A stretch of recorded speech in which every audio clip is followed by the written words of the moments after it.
Før arbejdet begyndes, cremes de rene hænder ind med PR88. Da PR88 er vandopløselig, er det vigtigt, at hænderne er fuldstændig tørre. Kun når hænderne er tørre, kan PR88 beskytte effektivt mod forureninger, som f.eks. støv, silikonemasse eller stærkt klæbende stoffer.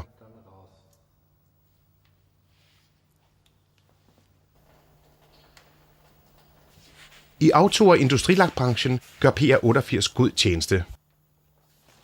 Som f.eks. her ved tørslibning. Når man ønsker et perfekt lakeringsresultat, skal slibningen først være perfekt.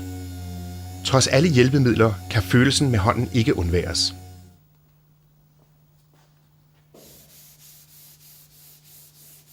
Forurening med slibestøv kan ikke undgås.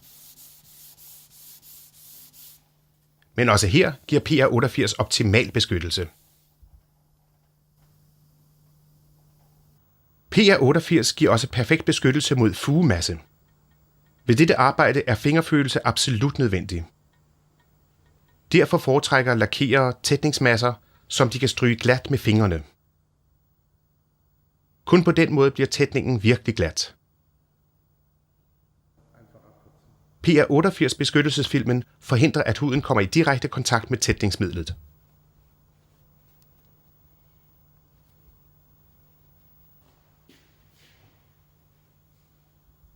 PR88 beskytter også mod stærkt klæbende stoffer, som f.eks. denne spartelmasse. Til det formål findes der ingen rigtig velegnede arbejdshandsker.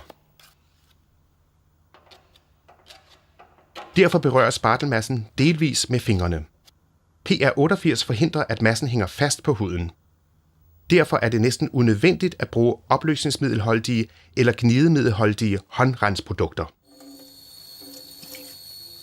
Er PR88 blevet omhyggeligt påført før arbejdet, kan de snavsede hænder nemt renses efter arbejdet.